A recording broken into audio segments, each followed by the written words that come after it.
Welcome to this very important dialogue with Krishi Rishi Subhash Parekar on sustainable agriculture.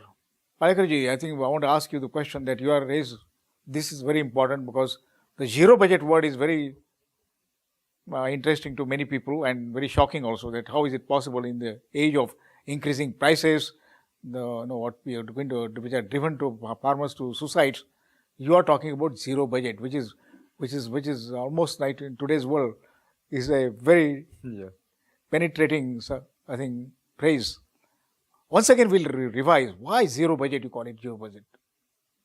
Because zero budget means zero budget natural farming. There are two terms, zero budget and natural farming. Zero budget means the cost of production of main crop should be compensated by the income of intercrops. Main crop will be bonus. Number one, nothing to be purchased from the market. No inputs will be purchased from the market. Number two, what are the inputs are required in zero budget natural farming are only prepared in your home or premises, not in the industry. Fourth one, what are the inputs, Jivamrutam, Ghana Jivamrutam, all other inputs, they should be eco-friendly.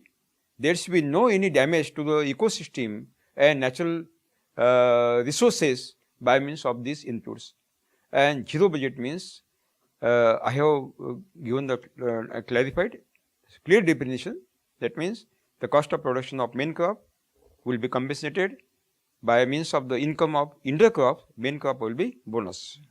And when nothing to be purchased from the market, only human resources we want, and the farmer have human resources because minimum labor. No cultivation at all in horticultural crops and sugarcane, no cultivation, that means cultivation labor is stopped. 10% water is required, again the labor is cut down, and no interculture also, again labor is cut down, no manure, no fertilizers are to be utilized. That means what are the labors are required to spread out manure and to give the fertilizer, again cut down. And we are creating the resistance power in the plant body and crop bodies. So there is no attack of the insect and diseases. So again the labor for insecticide spraying also cut down. That means we have reduced labor cost very highly. And in the labor crisis now, labor are not available in India for agriculture, no at all. And we have given the solution. In my technology, labors are very low, we want labor in low quantity. And second one, natural farming. Natural farming means that farming technology which is existed in the nature, that is natural farming.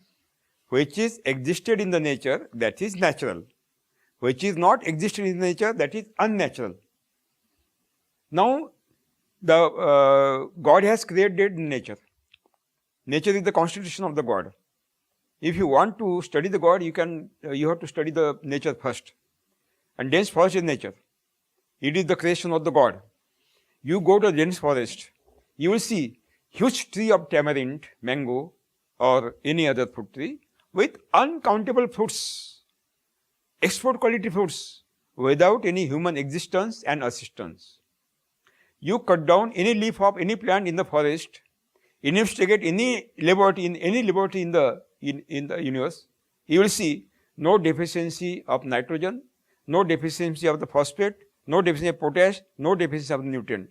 That means all the nutrients are available to the plant. Who has given? Human being is not existed there. Nobody has given.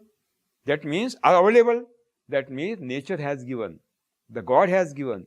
That means there is a system of the God which is self-reliant, self-nourishing and self-developing. And that system I have adopted in my technology, and that is I call natural farming. That means zero budget natural farming. Yes, understood that. Yeah. Zero budget natural farming, this one. Now, many people, I think we are talking about all over the world, talking about organic agriculture. Yeah. Many of the policies of our government of India as well as the world are focused on organic agriculture of different types. But I see that you are strongly opposing this nomenclature, organic agriculture, and you say I am focusing. You are recommending only zero budget natural agriculture. What is the difference between organic agriculture and natural agriculture? This is a very confusing question, so very confusing issue for many of us. So, There are two mentalities or two, you Streams of say, thought. philosophies, natural philosophy, unnatural philosophy. Natural philosophy says only we have to utilize those things, those technologies which are existing in nature. Unnatural means which are not existing in the nature. Since thousands of years in India, in throughout the world, we are practicing the farmings. Initial 5,000 years, we have a 10,000 year history of the agriculture in India. Initial 5,000 years, there was no utilization of any cow dung manure in the farm. There was shifting culture. Shifting culture. That means the forest were cut down and the soil was cultivated, the seeds are thrown, mixed in the soil, and they waiting for rainwater, and the crop is coming up. And because of the lakhs of years, the soil was so fertile that since continuous 3 years, they were getting best result, best production. And when the production was start to decline, again they were cutting another forest, they would raise the crop, and this old plot was developed again dense forest. This is the shifting culture. Now also in Western Ghat, in Himalayas, so many tribal people are practicing shifting culture. The first agriculture scientist who introduced cow dung manure in the farming, that was Yogeshwar Sri Krishna. Sri Krishna started to utilize cow dung manure in the agriculture sector. They were the first scientists. But since thousands of years, today also, the farmers are practicing cow dung manure, FOM, every year. No doubt, in throughout the world, not only in India. But now there are limitations. I have taken the trials and research and development work, how much quantity of the cow dung manure we want, and I came on the conclusion that every year we have to utilize 18 to 20 cartloads, 9 to 10 tons of the FOM every year, and it is totally impossible. It is totally impossible because cow dung manure is not available today. That means we have to search out the alternative technology. And when this is before chemical farming, no Indian farmer, no any farmer was telling that I am practicing organic farming. He was telling only, I am farmer, I am doing farming. When chemical farming came, and those farmers who started to practice, they started to say that we are chemical farming, we are practicing chemical farming. That means the farmer sector is split in two divisions, traditional farming and chemical farming. And when the impact of the chemical farming they found in Europe, America, and there is a big mass movement in Europe, America, no more chemical. Greenpeace movement and World Wildlife Institute, all the NGOs and organizations were started this. And because of the pressure of that mass movement, input industry of chemical farming started to search out another alternative technology, and they found this organic farming technology. And they introduced organic farming technology throughout the world. Organic farming technology has 3 inputs. Number 1, compost technology, vermicompost technology, and biodynamic. These 3 inputs are included in organic farming. That means organic farming concept is not Indian concept. It is 100% foreign concept. Came from Europe, America. They introduced organic word, and in Indian language it is translated into organic means jaivik. Organic means sendriya in all languages. This is not Indian technology term. When in the nature, you will see, in the forest you will go, and you will see the huge uncountable fruits are existed, but under that tree you will not see compost pit. You will not see vermicompost plant. You will not see biodynamic also. That means the organic farming is not existed in the nature. I am traveling throughout India 25 days in a month. I am totally with the farmers continuously 24 hours. I have not seen single example who is practicing organic farming and successful. But they are getting very bad result. Their production is declining, and they are starting chemical farming. And organic farming is more important, responsible for global warming, because maximum greenhouse gases are emitted. Just I have clarified in last session that greenhouse gases. So we do not want organic farming, and organic farming is a pre-planned conspiracy, because not only the global warming increase, but the humus creation is restricted. Humus creation stopped by means of the organic farming, because when any straw material will decompose near the root zone, what are the nutrients required for the roots straight are taken from the decomposition process and are available to the roots. What are the organic acids? They are created and available to the roots in situ at once. What are the humic acids? They are available. What are the hormones? They are available in situ near the root zone. That means this is a natural system. Every straw material should be decomposed in near the root zone, not beyond the root zone. And you know, organic fertilizer, that means compost, vermicompost, are prepared in beyond the root zone in the factories. In the factory, humus is not created. Only near the root zone, humus is created. Humus is the fertility of the soil.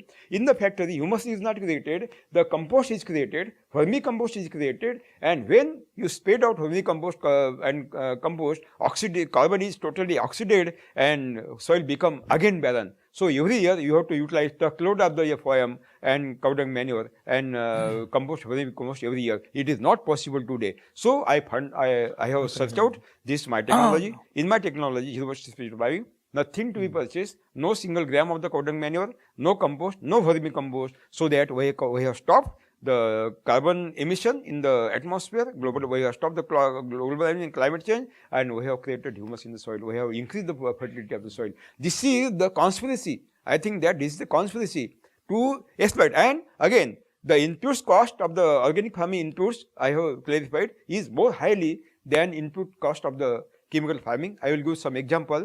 If you will utilize 18 to 20 cartloads per acre of FOM, you will get best result every year. And that means 9 to 10 ton.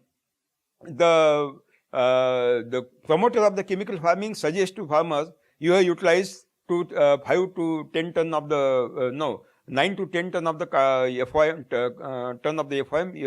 per acre, and urea, phosphate, potash, and endosulfan like insecticide. In organic farming promoter, they are suggesting 2 to 4 ton of the vermicompost and organic fertilizer bags and herbal insecticide. Now we will compare. When any chemical farmer will purchase 1 ton of the FOM from the market, he will invest only 2,000 rupees.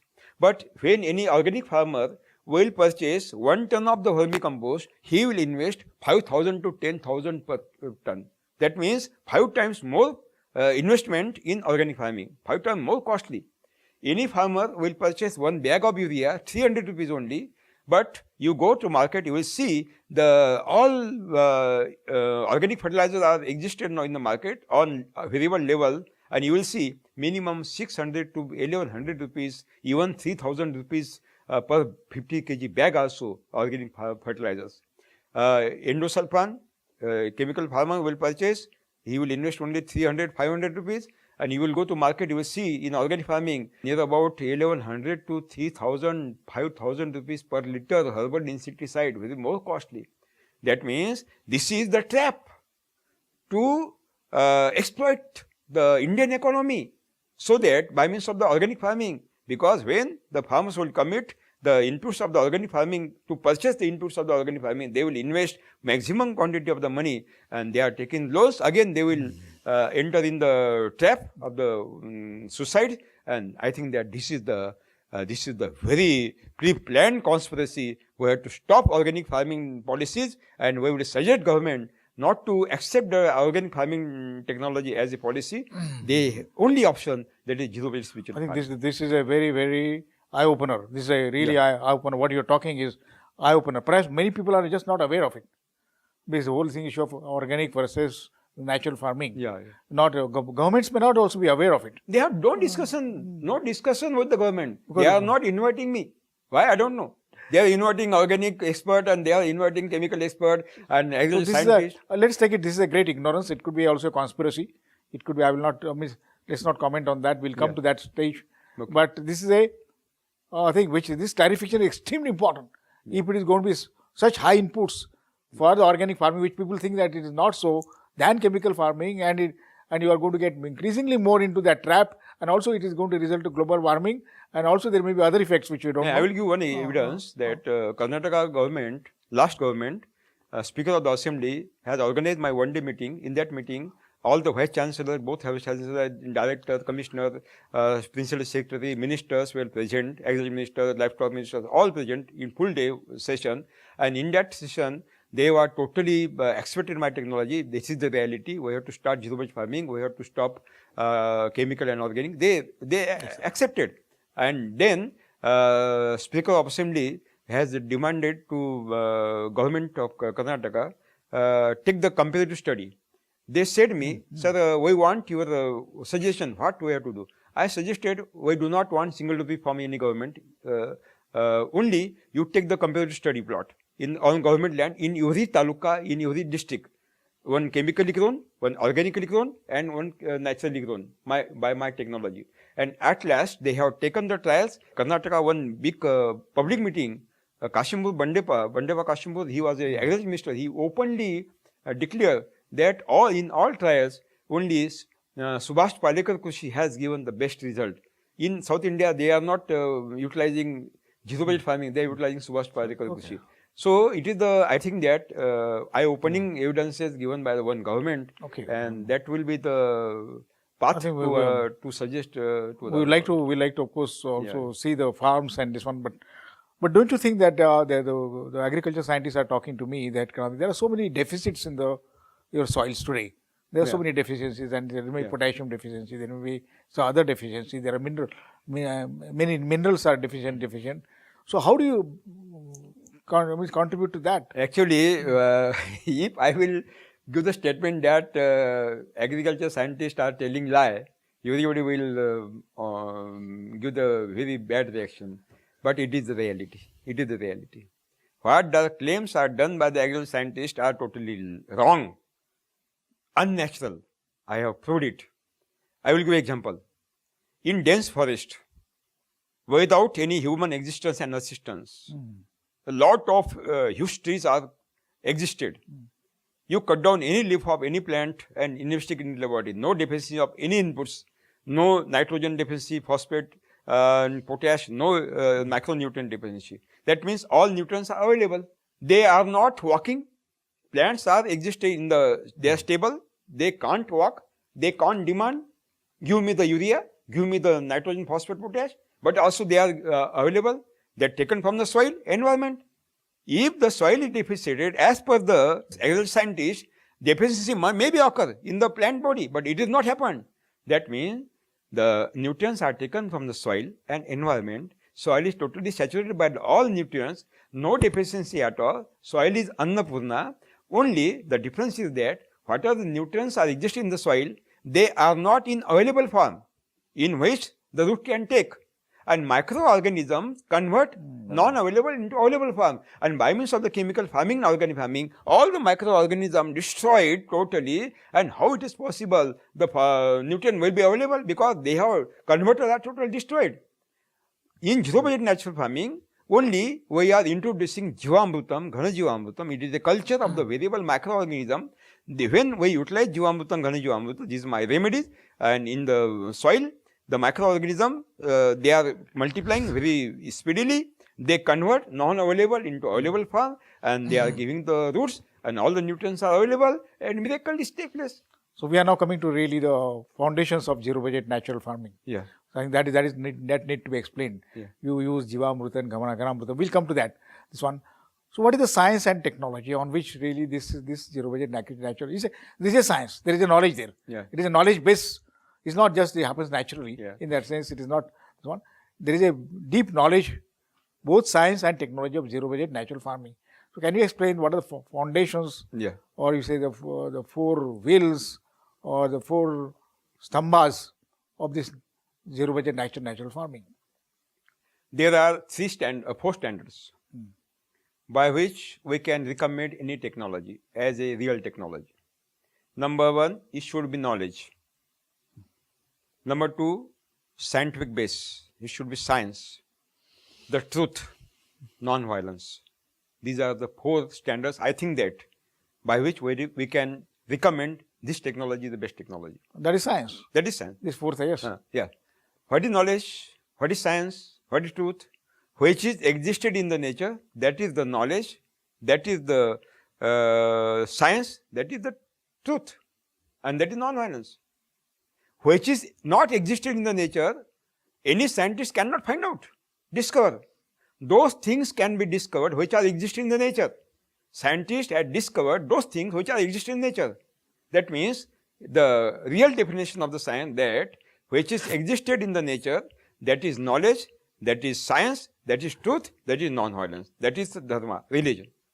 You go to the dense forest is the creation of the God, and you will see there is no existence of the chemical farming in the forest, no existence of the organic farming, no existence of the your yogic farming, nothing. They are not existed. That means the chemical farming, green revolution, if it is not existed in the nature, is not the knowledge, is not the science, is not the truth, they are untruth, they are ignorance. That means the Krishi Vigyan, agricultural science, is not a science, it is totally ignorance, as per my definition. And these are the standards, I think that. And zero budget farming is totally 100% natural farming, because what are the inputs I am giving to the farmers are existed in the nature. What is happened? We want only the culture of the microorganisms.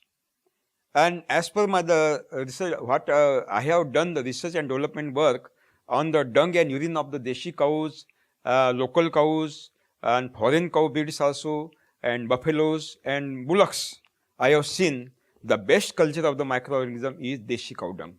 In 1 gram, I have clarified minimum 3,000 to 5,000 million beneficial effective microorganisms in 1 gram of the Deshi cow dung. And from that purpose, we have devised the Bijamrutam, Jivamrutam, Ghana Jivamrutam as a remedy, as a culture of the microorganism from Deshi cow dung. Deshi cow dung has a great role. Deshi cow dung has a great role in Indian agriculture, and not in Indian, in global agriculture.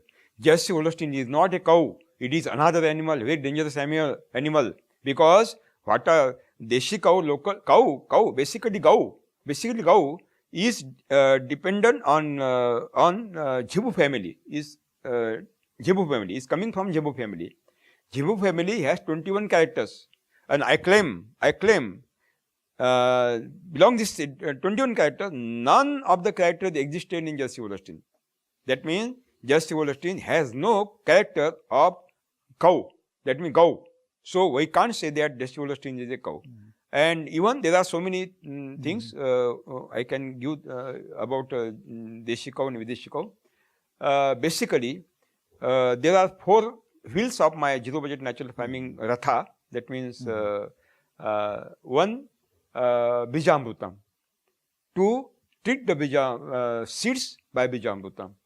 Because on the coating of the seed, there are harmful funguses are existed, harmful bacteria which causes the diseases on the plant body. And when you treat the Bijamrutam to the seed, which is prepared by the Deshi cow dung and by urine, so the seeds are treated, and the harmful bacteria and funguses are destroyed, and seeds are purified. And when you sow the seed, the seeds totally purified, and there is no disease attack on the. And for that purpose, we have taken only Deshi cow dung manure, Deshi cow dung and urine to prepare Bijamrutam. In Jivamrutam, 200 liter water and 10 kg of the Deshi cow dung, 5 to 10 liter of the Gomutram, that means cow dung urine, Deshi cow urine, 1 kg of the jaggery, sweet fruit pulp of the 1 kg. For only to start fermentation process, enhance the fermentation process speedily, sweet is required. And third one, to get available energy, proteinous material as a pulses flour, that in besan, we utilize 1 kg.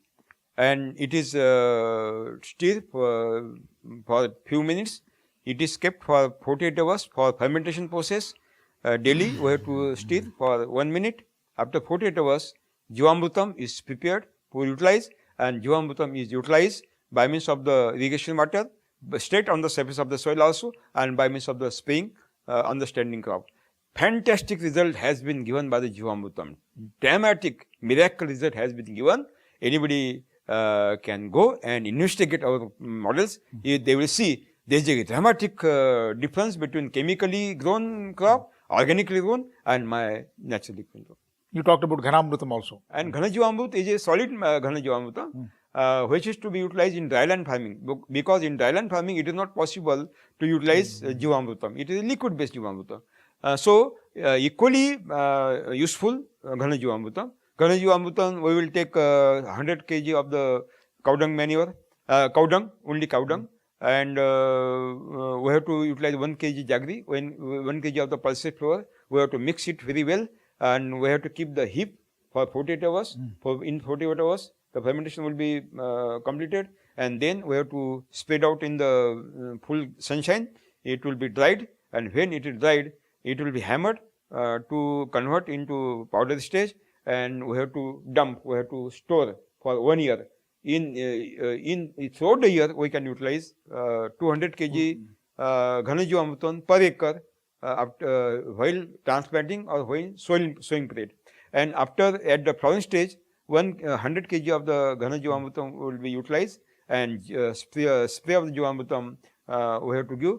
You will get fantastic result. In this year, in drought condition of Marathwada and Vidarbha, all the chemically grown soybeans and cotton are destroyed, but our crops are existed. Only they have utilized Ghanajivamrutam and Jivamrutam spray. And third one is Achhadanam. Mulching, because mulching is the sari to cover the naked soil mother. And chemical farming and organic farming also, they are removing the sari. These are the dushasanas, to remove the sari, to burn the biomass, to burn the straw, so that soil become naked. In zero-based farming, there is a great importance of the straw mulching, because we know when spread out the mulching activities of the local earthworms are enhanced very speedily. Local earthworms eat the deeper soil, because deeper soil is the very important soil, ocean of the nutrient. They take the deeper soil, they convert in the casting, and when they come up, they cast the casting near the root zone. Casting is the ocean of the nutrient. All the nutrients are available to the roots, and they dig the soil continuously. Numerous holes are existed in the soil, and entire rainwater is percolated through the holes committed, dug by the cow dung, dug by the local earthworms, and entire rainwater is deposited in the internal reservoir, and by means of when the monsoon go to return back, by means of the capillary force, this moisture is coming with the nutrients were dissolved in the deeper soil in the coming water, and are available to the roots very easily. This is the chain, this is the natural system we are utilizing by zero-budget natural farming. So, Achhadanam, mulching is very most important. When mulching is decomposed by giving Jivamrutam, the humus is created, and humus, humus is the fertility of the soil, and when the fertility of the soil is increased, ultimately, no doubt, the crop production is increased, and you will get a miracle result. And also, the mulching protect the soil by means of the incoming rainwater, because the raindrops are coming with a speed of 30 feet per second, and they destroy the soil. But when, because incoming rain is white color, and ongoing rain is dark color, because humus and soil particles are dissolved, and they are going to rivers and oceans. When you cover the soil, the mulching restrict the incoming raindrop, and only the raindrop are going inside very slowly, and soil erosion is stopped. Will stop the barren soil erosion very easily. And also when you cover the soil, oxidation of the carbon is restricted because of the sunlight. Even by air also, by blowing air, the particles of the humus is blowing, we can stop it. And I think that this is the technology, and it is very useful very useful throughout the world, not only India.